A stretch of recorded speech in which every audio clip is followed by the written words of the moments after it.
relación la deuda personal con la deuda externa en América Latina? Sí. Ambas reproducen las desigualdades y precarizan nuestras vidas. Un grito corre por entre los montes andinos, se arrastra por las llanuras del norte, lenta e intensamente se ramifica por las venas abiertas de América Latina. Es el fuego de un pueblo que comparte los sueños, también las pesadillas, las voces que laten en los ríos y los cielos, en un reclamo de vida digna para nosotros, que aunque nos han intentado extinguir, seguimos resonando en el viento. Yo soy Nicole Martín y esto es Ecos de Nuestra América en La Luna con Gatillo.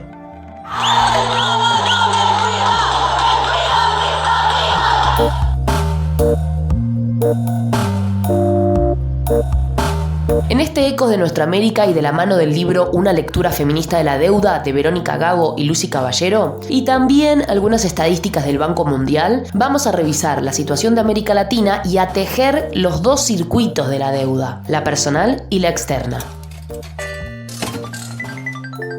Según las propias palabras de estas investigadoras argentinas, nos proponemos sacar del closet a la deuda y revisar los casos en los países de América Latina. ¿Vamos?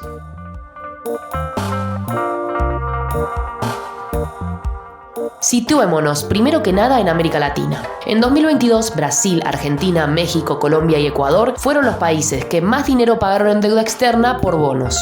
Estamos hablando de casi 444.000 millones de dólares pagados por los países latinoamericanos. Recursos millonarios que podrían ser utilizados para achicar brechas sociales y disminuir la pobreza. Estas deudas tienen lugar asimismo en momentos en que las tasas de interés alcanzaron su nivel más elevado de las últimas 4 décadas y también mientras los gobiernos enfrentan elevados precios de energía y problemas sociales muy graves.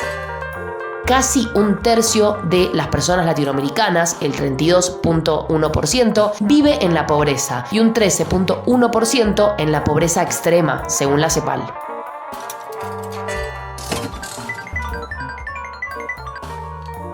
Como primer hilo del que vamos a tirar, hay que analizar que los vendedores de deuda tienen muy en claro que al venderle a un cliente desesperado, catalogado como riesgoso, porque quizás no pueda pagar la deuda, se le puede cobrar mucho más interés.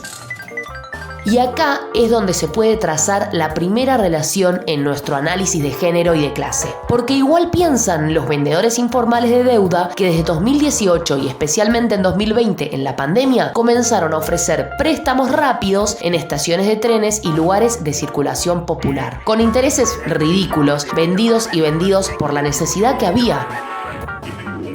Y mientras antes los vendedores de la deuda eran oficiales y requerían un salario coherente con la deuda que se tomaba, hoy por hoy hay múltiples vendedores de deuda que no requieren más que datos personales para proveer y cobrar la deuda. Hay una pregunta clave en este asunto que es: ¿para qué se toma la deuda? ¿Cuál es el fin de la deuda? Y vamos a ver que es cada vez más no para una situación circunstancial, digamos, sino para completar un ingreso familiar que no alcanza. Específicamente con el fin de satisfacer necesidades básicas o de subsistencia, alimentos y también alquiler en muchísimos casos. Con mirada feminista podemos mirar cómo se ejerce la deuda en las mujeres lesbianas, travestis, trans, mujeres en la ruralidad, en villas y otros aterrizajes semejantes que nos traen Verónica Gago y Lucy Caballero.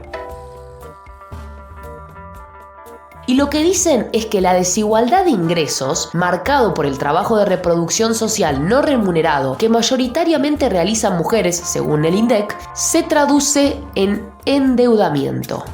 En palabras simples, las mujeres trabajan mucho más porque ese trabajo está mal pago por la brecha salarial o por la precarización laboral que estamos viendo. O también porque ese trabajo tiene que convivir con el trabajo doméstico y de cuidados no remunerado.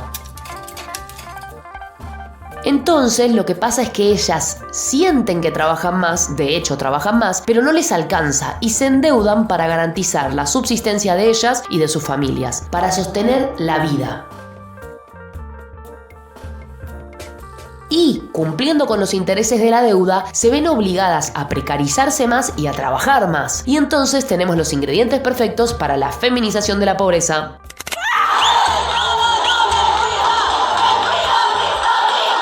También hay una relación con la violencia de género. Según la investigación que citamos, hay testimonios de mujeres que relacionan el estar endeudadas con no poder salir de una situación de violencia doméstica. No lo pueden dejar, porque entonces él no va a aportar a la deuda que tienen. O también que el no pago de una deuda con un prestamista del barrio, por ejemplo, puede ponerlas en una situación de violencia inminente.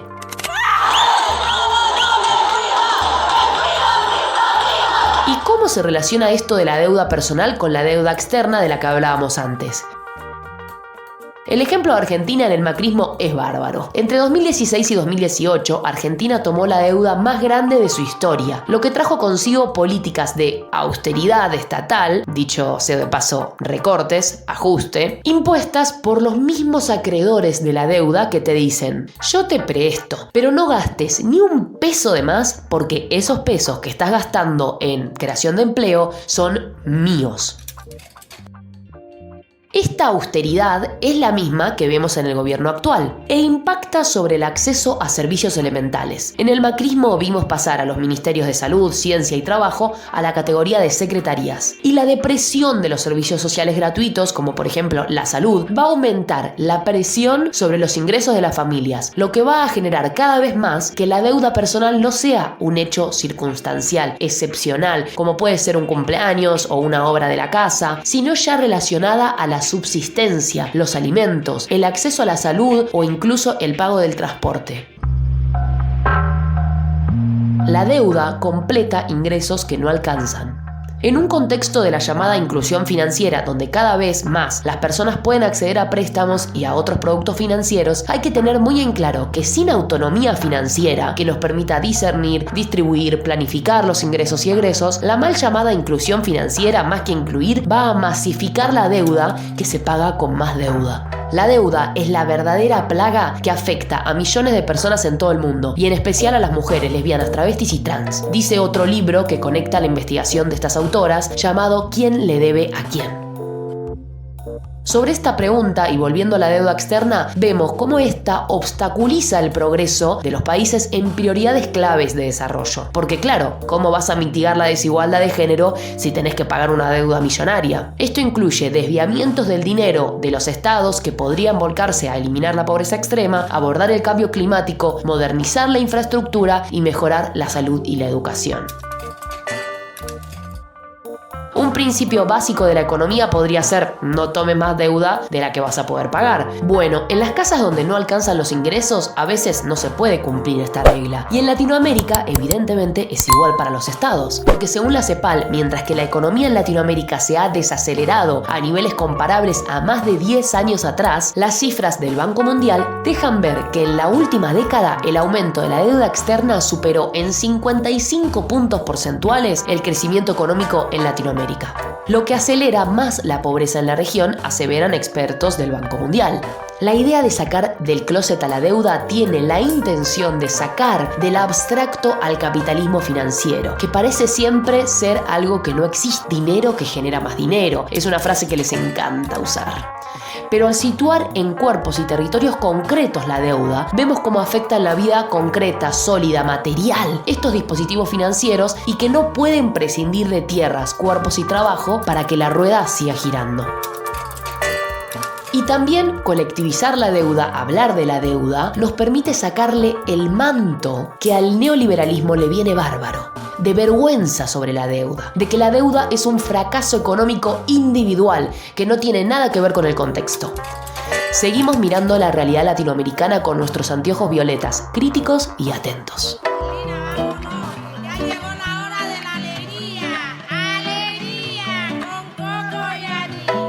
Terminó este viaje. Ecos de Nuestra América es una columna itinerante de Nicole Martín sobre América Latina con anteojos transfeministas. Esto es La Luna con Gatillo. Este año ni el Estado ni el mercado nos quiere bancar. Parece que te toca a vos. Suscríbete a La Luna con Gatillo, comunicación cooperativa y popular.